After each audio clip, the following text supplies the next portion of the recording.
Albay Governor Grex Lagman, pigsyertong dai maaapektaran ang transaksyon kan provincial government kan mga kasong pigsunad kontra sa iya na may koneksyon sa isyu kan weteng.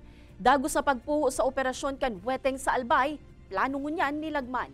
Tutukan sa report ni Rosie Nieva. Sa ibong kan mga kasong pigsunad sa ombudsman kan dating kapitan na si Alwin Nimo kan barangay Anislag, Daraga, Albay kontra kay Albay Governor Grex Lagman, pigsyerto kan gobernador sa publiko na dai kay ni maapektaran ang mga transaksyon asin trabaho kan provincial government.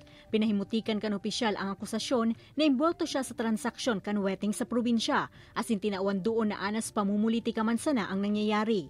Kampante man si Lagman na malulusutan kaini ang nasambitan ng mga kaso.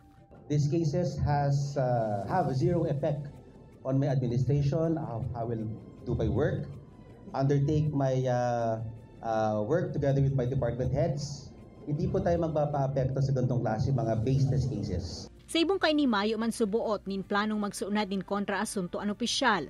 Imbes plano kaining magpaluwas ng executive order nganing dagos ng matuldukan ang operasyon kan weteng sa probinsya. Well, sa RESPAC, maliban sa pagpapatigil po ng weteng, maliban sa mas striktong implementasyon laban po sa mga illegal quarry, palagi ko po, hindi naman pa ako vindictive eh.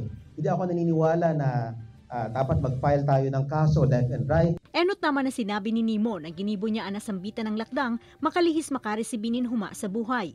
Positibo man ang abogado kaini na manggagana sinda sa nasambitan ng laban, huli ta makusog subuotan sa indang mga kapot na ebidensya.